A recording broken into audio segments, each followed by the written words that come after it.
Good afternoon, students. Welcome to the final part of Income Tax series. Here we are discussing the last module called Income from Other Sources. So നമ്മൾ കുറേ heads of incomes പറഞ്ഞു.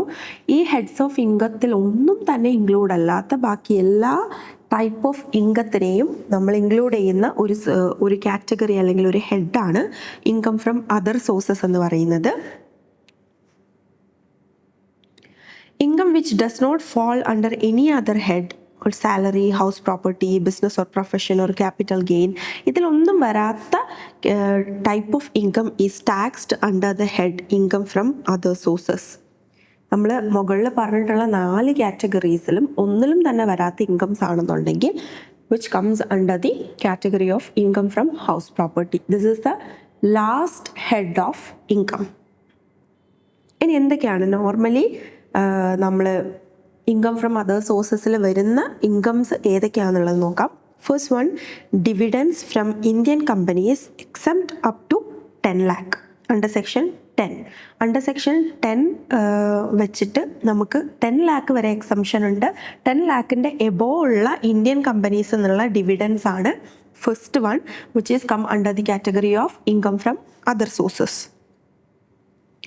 ഇനി വരുന്നത് winning from lottery, crossword puzzles, gambling, betting, horse races etcetera.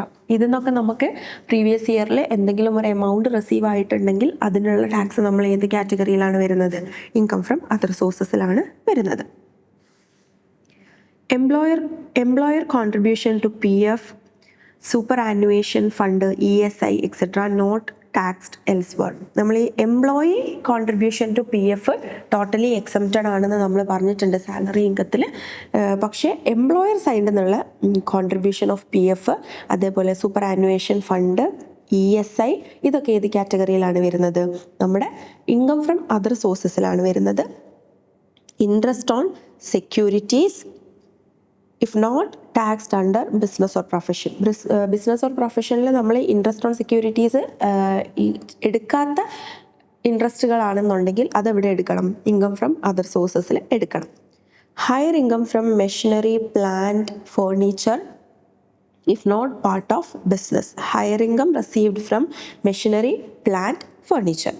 Composite letting, അതായത് building plus furnitures let out together, ഒരുമിച്ച് let out ചെയ്യുന്നുണ്ടെങ്കിൽ അതിന്ന് composite ലെറ്റിംഗിൽ നിന്ന് നമ്മൾ റിസീവ് ചെയ്യുന്ന ഫണ്ടും എവിടെ ടാക്സബിൾ ആണ്? ഇൻകം ഫ്രം അതർ സോഴ്സസിൽ ടാക്സബിൾ ആണ്.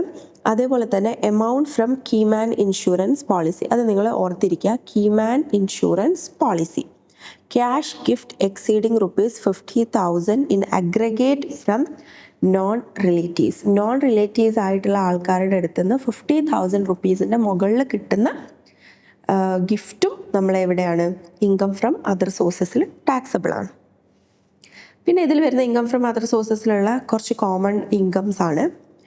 Examiners fee received by professor, interest on loan or bank deposit, bank ലോണിൻ്റെ അല്ലെങ്കിൽ ഡെപ്പോസിറ്റിൻ്റെ ഒക്കെ ഇൻട്രസ്റ്റുകൾ, അതേപോലെ directors sitting fees, royalty, under writing commission, rent, subletting income. അതായത് ഇപ്പം നമ്മളെ പ്രോപ്പർട്ടി ടെനൻറ്റിന് കൊടുക്കുന്നു, ടെനൻറ്റ് അത് മറ്റൊരു തേർഡ് പാർട്ടിക്ക് ലെറ്റ് ഔട്ട് ചെയ്യുന്നത്, ഇതിനാണ് നമ്മൾ സബ്ലെറ്റിംഗ് എന്ന് പറയുന്നത്. Honorarium to non professional writers, casual income, one time earnings, നമ്മൾ ലോട്ടറി ഒക്കെ പോലെ ലൈഫ് ടൈമിൽ ഒരു വട്ടം അല്ലെങ്കിൽ once in a blue moon മാത്രം ലഭിക്കുന്ന one time earnings. Agricultural income from abroad, agricultural in India exempted ആണ്, അബ്രോഡ് എന്താണ്? ഇൻകം ഫ്രം അതർ സോഴ്സസിൽ കാണിക്കണം. Salary of MP or MLA, അവിടെ എന്താണ്? എംപ്ലോയർ റിലേഷൻഷിപ്പ് ഇല്ലാത്തത് കൊണ്ട് തന്നെ ഈ MP MLAയുടെ ഒക്കെ സാലറി നമ്മൾ ഇൻകം ഫ്രം അതർ സോഴ്സസിലാണ് കാണിക്കുക. Undisclosed income detected during searches, surveys or etcetera. ഇപ്പം നമ്മൾ കഴിഞ്ഞ പ്രീവിയസ് ഇയേഴ്സിലൊന്നും ഡിറ്റക്റ്റ് ചെയ്യാതെ എന്തെങ്കിലും പെട്ടെന്നുള്ള സർവേ റെയ്ഡുകൾ ഇതിലൊക്കെ എന്തെങ്കിലും എമൗണ്ട് നമ്മൾ കണ്ടു കിട്ടിയിട്ടുണ്ടെങ്കിൽ അതിൻ്റെ ഇൻകം ഫ്രം അതർ സോഴ്സസിലാണ് കാണിക്കുക. ഇനി വരുന്നത് ഇൻട്രസ്റ്റ് ഓൺ സെക്യൂരിറ്റീസ് ആണ്. സെൻട്രൽ ഓർ സ്റ്റേറ്റ് ഗവൺമെൻറ് ഇപ്പോൾ taxable under income from other സോഴ്സസിൽ ടാക്സബിൾ ആയിട്ടുള്ള കുറച്ച് സെക്യൂരിറ്റീസ് ആണ്. Central or state government securities, debentures by companies including foreign companies, securities from local authorities or statutory corporation. ഇതിന്നൊക്കെയുള്ള നമുക്ക് interest on security കിട്ടിയിട്ടുണ്ടെങ്കിൽ which is taxable under income from other sources. ഇനി വരുന്നത് cum ഇൻട്രസ്റ്റും അതേപോലെ ex interest transactions ആണ്. Cum interest ആണെന്നുണ്ടെങ്കിൽ sale അവിടെ എന്തായിരിക്കും, സെയിൽ പ്രൈസ് ഇൻക്ലൂഡ്സ് ഇൻട്രസ്റ്റ് ആണ്. സെയിൽ പ്രൈസ് ഇപ്പം ബോണ്ട് അങ്ങനെയൊക്കെ ഉള്ളത് സെക്യൂരിറ്റീസിൻ്റെ സെയിൽ പ്രൈസ് എന്തായിരിക്കും, ഇൻട്രസ്റ്റും കൂടി ഇൻക്ലൂഡ് ചെയ്തിട്ടുള്ളതാണെന്നുണ്ടെങ്കിൽ ബയർ റിസീവ്സ് ഇൻട്രസ്റ്റ്. അതിൻ്റെ ബയർ ആയിരിക്കും അതിൻ്റെ ഇൻട്രസ്റ്റ് റിസീവ് ചെയ്യുക. സോ അതിൻ്റെ ബയർ ആരാണോ അവരാണ് എന്ത് കൊടുക്കേണ്ടത്, ടാക്സ് കൊടുക്കേണ്ടത്. എക്സ് ഇൻട്രസ്റ്റ് ആണെന്നുണ്ടെങ്കിൽ, സെയിൽ പ്രൈസ് എക്സ്ക്ലൂഡ് ഇൻട്രസ്റ്റ് ആണെന്നുണ്ടെങ്കിൽ ആരായിരിക്കും, സെല്ലർ തന്നെയായിരിക്കും അതിൻ്റെ ഇൻട്രസ്റ്റ് റിസീവ് ചെയ്യുന്നുണ്ടാകുക. അത്തരം കേസുകളിൽ നമ്മൾ എന്താ ചെയ്യേണ്ടത്, ടാക്സബിൾ ഇൻ സെല്ലേഴ്സ് ഹാൻഡ്. ഇത് നിങ്ങൾ ശ്രദ്ധിച്ചാൽ മതി. സെയിൽ പ്രൈസിൽ ഇൻട്രസ്റ്റ് ഇൻക്ലൂഡഡ് ആണോ അല്ലയോ നോക്കുക. ഇൻക്ലൂഡഡ് അല്ല എന്നുണ്ടെങ്കിൽ എന്തായിരിക്കും, അത് സെല്ലറിൻ്റെ ഹാൻഡിലായിരിക്കും ഉണ്ടാവുക. അപ്പോൾ ആളുടെ കയ്യിലുള്ളതിന് ആളുടെ ഇൻട്രസ്റ്റിൽ, ഐ മീൻ ഇൻകം ടാക്സിലാണത് വരുന്നുണ്ടാവുക. അതെല്ലാം ഇൻക്ലൂഡ് ആണെന്നുണ്ടെങ്കിൽ അത് ബയറിൻ്റെ ഹാൻഡിലാണ് ഉണ്ടാവുക. ബയർ ലയബിളാണ്. പിന്നെ വരുന്നതാണ് ബോണ്ട് വാഷിംഗ് ട്രാൻസാക്ഷൻ. ഇതൊരു എന്താ പറയുക, നമ്മൾ ഹൈ ഇൻകം ഉള്ള ആൾക്കാർ അല്ലെങ്കിൽ high income persons transfers securities before interest due date a low income relative friend then repurchases after interest is paid. നമ്മളിതൊരു ടാക്സ് അവോയ്ഡൻസിനുള്ളൊരു മെത്തേഡാണെങ്കിൽ ഒരു ടാക്റ്റിക്കാണ്. ഇവിടെ ഹൈ ഇൻകം പീപ്പിൾസ് എന്ത് ചെയ്യും, അവരുടെ ഇൻട്രസ്റ്റ് ഡ്യൂ ആവുന്ന സമയത്ത് ലോ ഇൻകം റിലേറ്റീവ്സിനോ ഫ്രണ്ട്സിനോ ആർക്കെങ്കിലും ഈ ഒരു സെക്യൂരിറ്റി ട്രാൻസ്ഫർ ചെയ്തിട്ട് ഇൻട്രസ്റ്റ് റിസീവ് ചെയ്ത് കഴിഞ്ഞിട്ട് എന്ത് ചെയ്യും, ഇതിനെ വീണ്ടും റീപർച്ചേസ് ചെയ്യും. സോ ഇൻകം ടാക്സ് പേർപ്പസിൽ അല്ലെങ്കിൽ ഇൻകം ടാക്സിൻ്റെ വ്യൂ പോയിന്റിൽ നോക്കുന്ന സമയത്ത് അവിടെ ഇൻട്രസ്റ്റ് റിസീവ് ആയതായിട്ട് കാണില്ല. സോ ഇത്തരത്തിലുള്ളൊരു ടാക്സ് അവോയ്ഡൻസ് പ്രാക്ടീസിനാണ് നമ്മൾ ബോണ്ട് വാഷിംഗ് ട്രാൻസാക്ഷൻ എന്ന് പറയുന്നത്. Interest taxed in the hand of original owner if traced.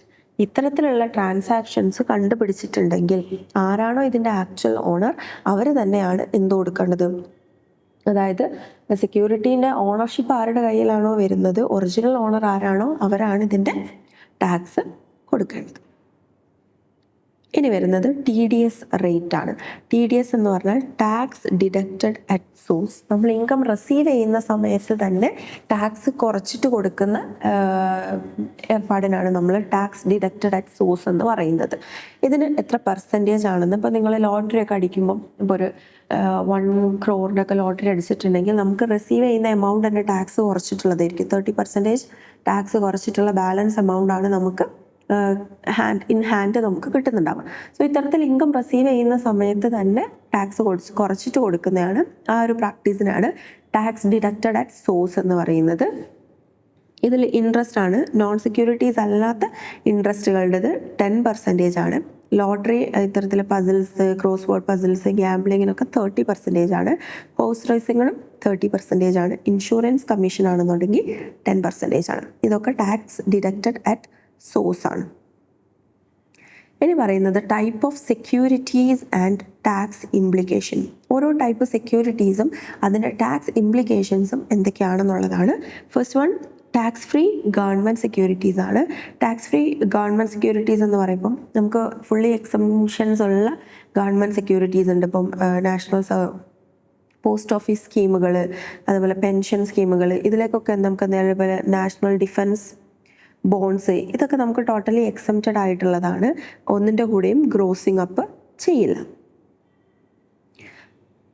Less tax government securities, less tax government securities taxable but no TDS. Tax deductible at source ഉണ്ടാവില്ല, grossing അപ്പും no ആണ് വരുന്നത്. Tax free commercial securities tax paid by the company on behalf of investor. മൊത്തം ഇൻവെസ്റ്റേഴ്സിൻ്റെ on ബിഹാഫായിട്ട് ആര് പേ ചെയ്യും? ഇത്തരത്തിലുള്ള tax free commercial securities ആണെന്നുണ്ടെങ്കിൽ അതിൻ്റെ ഇൻവെസ്റ്ററിൻ്റെ ഓൺ ബിഹാഫ് കമ്പനി തന്നെ പേ ചെയ്യും, ഗ്രോസിംഗ് അപ്പ് ചെയ്യുന്നുണ്ട്. Less tax commercial securities tax deducted at source, അതേപോലെ ഇൻട്രസ്റ്റ് ഗിവൺ ആണെന്നുണ്ടെങ്കിൽ അതെന്ത് ചെയ്യും? ഗ്രോസിംഗ് അപ്പ് ചെയ്യും. അപ്പോൾ ഇത്രയാണ് നമ്മൾ ലാസ്റ്റ് ഹെഡായിട്ടുള്ള ഇൻകം ഫ്രം അതർ സോഴ്സസിൽ പറയുന്നത് ഇതിൽ മെയിനായിട്ട് ഇതിൽ വരുന്ന ഇൻകം കാറ്റഗറീസ് ഏതൊക്കെയാണെന്നൊന്ന് ഓർത്തിരിക്കാം.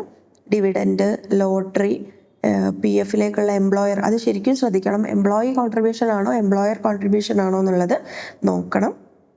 ഇതിലുള്ള എമൗണ്ട്സും ഇതിൻ്റെ എത്ര പെർസെൻറ്റേജ് വരുന്നു, ടാക്സ് ഡിഡക്റ്റഡ് അറ്റ് സോഴ്സ് എന്താണെന്ന് പഠിച്ചു വെക്കുക. അതേപോലെ ബോണ്ട് വാഷിംഗ് ട്രാൻസാക്ഷൻ ചെറിയ ക്വസ്റ്റ്യന് ചോദിക്കാൻ പോസിബിലിറ്റി ഉള്ള ഏരിയ ആണ്. ഇത്രയാണ് ഈ ഒരു മൊഡ്യൂളിൽ വരുന്നത്. Thank you.